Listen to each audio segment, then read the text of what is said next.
Why is no one talking about Tesla's latest software update 2024.26/2024.26.1 coming up? And let me tell you, this release has a lot of unexpected features. I will go over all 10 of them and when you might be getting it for your Tesla. My name is Ayman and welcome to A State of Tech. Starting with the first big update, YouTube Music. And in case you do not know what it is, it's a music streaming service that has a user interface that allows users to explore over 100 million songs and music videos on YouTube based on genres, playlists, and recommendations. And you can also listen to podcasts. Now, there are two caveats to enjoying YouTube Music. You, of course, need to be subscribed to YouTube Premium, and it can be used either through premium connectivity or Wi-Fi hotspot. YouTube states there are over 100 million active premium users. Now, of course, not all of them own Teslas, but it's fair to say this update is a game changer to many. Now, I have read Tesla's experiencing bugs with this app, so it may or may not get delayed with this release. However, speaking of music, our next update is related to that as well, and it's Amazon Music,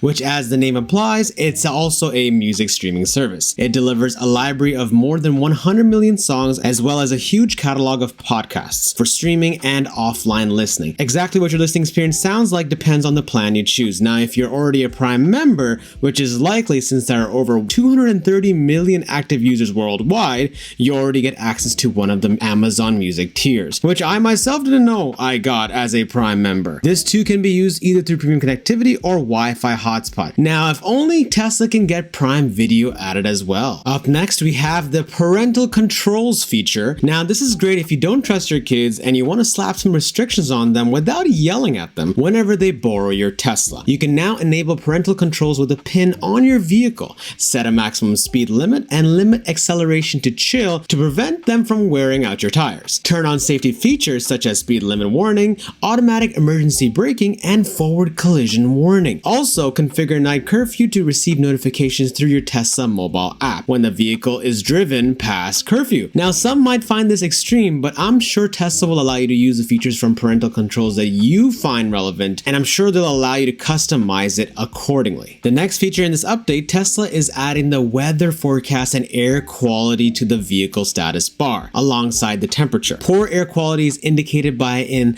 AQI symbol and index value. By tapping the temperature on the touch screen, drivers can view detailed local weather forecasts, including daily highs and lows and the chance of rain. I sound like a weatherman just right there. This is another feature that requires premium connectivity, and it looks like Tesla is really trying to convert anyone that does not have premium connectivity to add it as they continuously add more and more features to it. Feature 5 includes a brand new climate screen in update 2024.26. However, it looks like it'll just be for the Model 3 and the Model Y initially. The Model S and the Model X use almost the same interface, but it may need further tweaks to adjust for the larger screen size. There are no leaked images yet, but I am imagining a refreshed look and possibility of shutting off certain vents, but these are all speculations, of course, and I will share as soon as I know more information about it. It's so funny, I was just about to upload this video, but then the new climate screen pictures were leaked by not a Tesla app. So let's quickly go over them. You'll first see that it hasn't changed too much visually other than the reshuffling of buttons to make it a cleaner interface.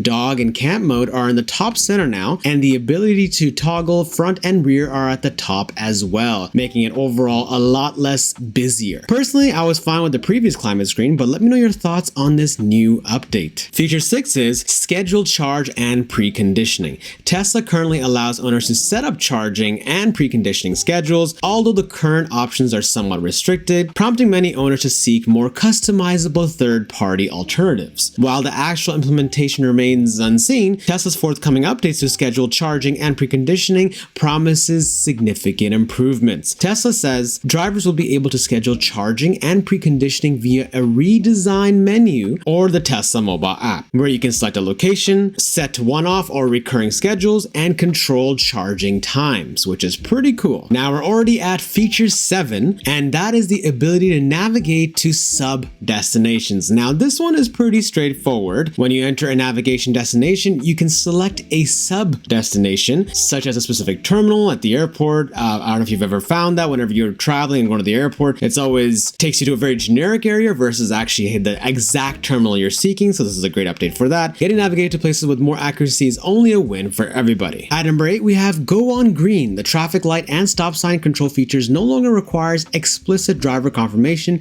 to continue straight through an intersection for green traffic lights when there is a lead vehicle ahead of you. And Autopilot is confident that you are not in a turn-only lane. The stop line in the driving visualization will now turn green to indicate that the car will continue through an intersection. At number 9, we have vision speed limits. Vision speed limits now leverages your car's cameras to detect speed limit signs to improve the accuracy of speed limit data on highways and local roads. Detected speed limit signs will be displayed in the driving visualization and used to set the associated speed limit warning. And the final update is actually a cluster of mini updates, 2 new game updates, which I'll be honest, I do not play any, but hey, I won't judge you if you enjoy the Tesla games. In addition to that, we also have when in auto, the fan speed may now automatically lower to reduce the sound of ambient noise during a phone call, which is pretty cool to not have that background noise when you are on an important phone call. So then we also have Zoom meetings now default to full screen when your car is in park. I haven't used it before, but I believe previously there was a portion of the screen where Zoom meetings were being shown, so that's great as well. And you can also log in with a QR code. And lastly, we also have Tesla Mic is now supported in conjunction with availability in the Tesla store. And the caveat is only available for the US only. Now I know exactly what you're thinking. When is the release date for all of these different updates? And it was actually released to Tesla employees only, as Tesla always does with any of their releases, in early July. And they're currently rolling it out to customers slowly in the upcoming weeks. So make sure to look out for it when it does.